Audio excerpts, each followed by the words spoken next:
ಶಾಂತಿ. ದಿನಾಂಕ ಆಗಿದೆ 4/8/2025. ತಂದೆಯು ನಿಮ್ಮನ್ನು ಹೂಗಳ ರಾಜನನ್ನಾಗಿ ಮಾಡಲು ಬಂದಿದ್ದಾರೆ. ಆದ್ದರಿಂದ ವಿಕಾರಗಳ ಯಾವುದೇ ದುರ್ಗಂಧವಿರಬಾರದು. ನಿರಂತರ ಅಂತರ್ಮುಖಿಯಾಗಿರುವ ಪುರುಷಾರ್ಥ ಮಾಡಿ. ಅಂತರ್ಮುಖಿ ಎಂದರೆ ಸೆಕೆಂಡ್ನಲ್ಲಿ ಶರೀರದಿಂದ ಡಿಟ್ಯಾಚ್ ಅಂದರೆ ಭಿನ್ನ. ಈ ಪ್ರಪಂಚದೆಲ್ಲವೂ ಸಂಪೂರ್ಣವಾಗಿ ಮರೆತು ಹೋಗಲಿ. 1 ಸೆಕೆಂಡಿನಲ್ಲಿ ಮೇಲೆ ಹೋಗುವುದು ಮತ್ತು ಬರುವುದು. ಈ ಅಭ್ಯಾಸದಿಂದ ವಿಕಾರಗಳ ಅಂಶವು ಸಮಾಪ್ತಿಯಾಗಿರುತ್ತದೆ. ಕರ್ಮವನ್ನು ಮಾಡುತ್ತಾ ಮಾಡುತ್ತಾ ಮಧ್ಯ ಮಧ್ಯದಲ್ಲಿ ಅಂತರ್ಮುಖಿಯಾಗಿರುವುದು. ಯಾರು 84 ಜನ್ಮಗಳ ಚಕ್ರವನ್ನು ಸುತ್ತುವರೋ ಅವರೇ ತಿಳಿದುಕೊಳ್ಳಲು ಬರುತ್ತಾರೆ. ನೀವು ಇದನ್ನೇ ನೆನಪು ಮಾಡಬೇಕು. ಇದಕ್ಕೆ ಸ್ವದರ್ಶನ ಚಕ್ರವೆಂದು ಹೇಳಲಾಗುತ್ತದೆ.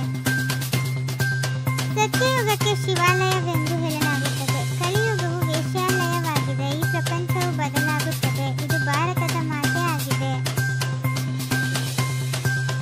ಕಮಲಪುಷ್ಪ ಸಮಾನ ಗೃಹಸ್ಥ ವ್ಯವಹಾರದಲ್ಲಿದ್ದು ಪವಿತ್ರರಾಗಿ. ಭಗವಾನ್ ವಾಚ್ಯವಿದೆಯಲ್ಲವೇ?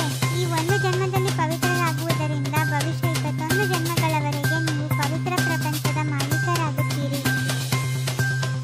ತಂದೆಯು ಬಂದು ಮುಳ್ಳುಗಳನ್ನು ಹೂಗಳನ್ನಾಗಿ ಮಾಡಿ ಎಂದು ಕರೆಯುತ್ತಾರೆ. ಅಂದಾಗ ತಂದೆಯು ಹೂದೋಟವನ್ನಾಗಿ ಮಾಡುತ್ತಾರೆ ಮತ್ತು ಮಾಯೆಯು ಮುಳ್ಳುಗಳ ಕಾಡನ್ನಾಗಿ ಮಾಡುತ್ತದೆ.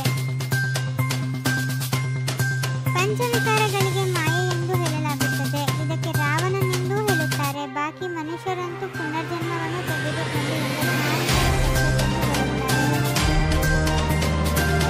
ಜ್ಞಾನದಿಂದ ದಿನ, ಭಕ್ತಿಯಿಂದ ರಾತ್ರಿಯು ಹೇಗಾಗುತ್ತದೆ ಎಂಬುದನ್ನು ಮನುಷ್ಯರು ತಿಳಿದುಕೊಂಡಿಲ್ಲ. ಅದಕ್ಕಾಗಿ ತಿಳಿಸಿ. ಬ್ರಹ್ಮ ಹಾಗೂ ಬ್ರಹ್ಮಮುಖ ವಂಶಾವಳಿ ಬ್ರಾಹ್ಮಣರ ದಿನ ಮತ್ತು ಅದೇ ಬ್ರಾಹ್ಮಣರ ರಾತ್ರಿ. ಮಕ್ಕಳೇ, ಕಾಮ ಮಹಾಶತ್ರುವಾಗಿದೆ.